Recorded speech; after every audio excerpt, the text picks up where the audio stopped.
Let's talk about a habit that's become so common, we barely even notice it anymore.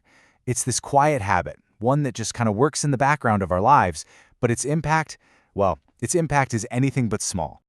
I mean, think about it. When you see someone doing it, or when you do it yourself, there are no alarm bells. It seems completely normal, totally harmless.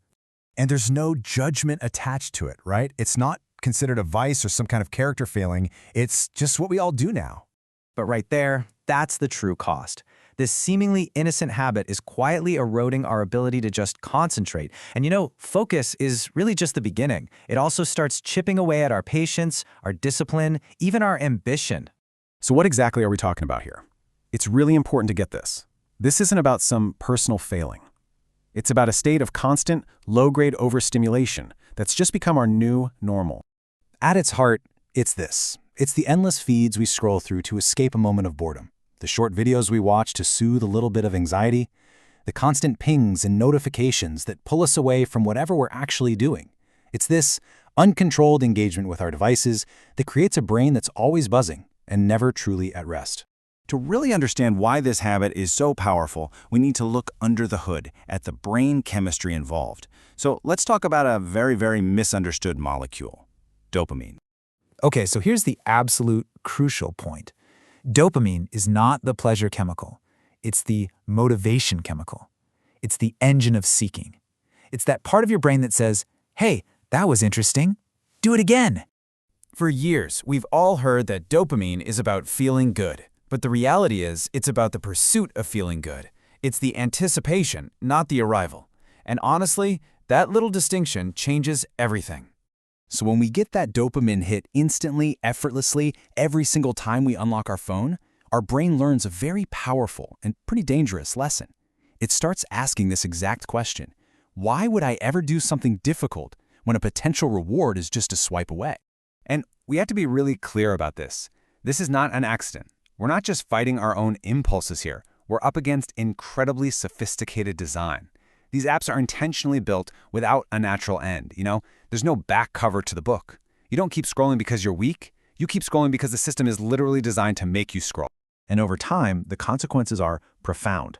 A brain that's trained on constant novelty, constant input, it loses its tolerance for the opposite. Boredom starts to feel like a genuine pain. Silence feels deeply uncomfortable. The mind, it just forgets how to exist without a constant stream of something coming in from the outside. So what does this actually look like in our day-to-day lives? Let's break down the real tangible effects of living with an overstimulated brain. You can see here how it creates this chain reaction. Mentally, we just feel scattered and tired. Emotionally, that restlessness translates into being irritable, having a really short fuse. And then behaviorally, we find ourselves procrastinating more, just unable to stick with a single task or stay consistent with our actual goals. And this might be the single most important thing to understand. If you feel these things, it is not a character flaw. It is not a moral failure. It is a symptom. Your brain isn't lazy, it's exhausted. It's tired from running a marathon of distraction that it was never, ever designed for. Okay, so that's the problem. But the good news, and there is good news, is that we can retrain our brains. Let's pivot to a practical, realistic framework for taking back control. But first, we have to address this question. Because so many of us have tried to just use the phone less, and it hasn't worked. Why is this so hard to beat with willpower alone? Well, willpower is a finite resource, and it stands almost no chance against a perfectly designed habit loop that is always available. The phone is right there, the action is automatic, the reward is immediate. So here's the key. We have to stop trying to solve a motivation problem and start solving an environment problem. So here is a manageable 4-step strategy. First, reduce. Don't eliminate. This isn't about throwing your phone away. It's about controlling access. Get rid of the non-essential apps. Turn off almost all your notifications. Make your phone a tool again, not just a toy. Second, create what we'll call dopamine timing. Train your brain's reward system by putting in the effort first. Get your dose of stimulation after you've done the hard work, not before. Third is to replace with alternatives. When you feel that urge to scroll, have a replacement ready.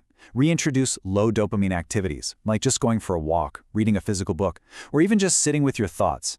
Boredom is a reset, it's not a failure. And finally, number 4, which is arguably the most powerful, protect your key hours.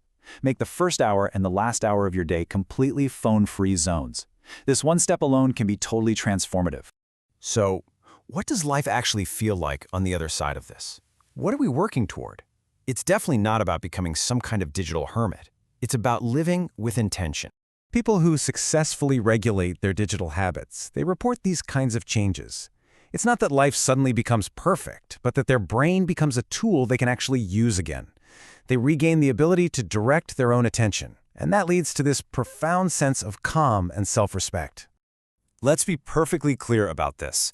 The objective here is freedom. It is the freedom to choose what you give your time and your energy to. It's about being the one in control, making sure these powerful tools serve your goals, not the other way around. In the end, it all comes down to this simple, powerful truth. Where you place your focus is how you spend your moments. And your moments are your life. It is your most valuable, non-renewable resource. Protect it.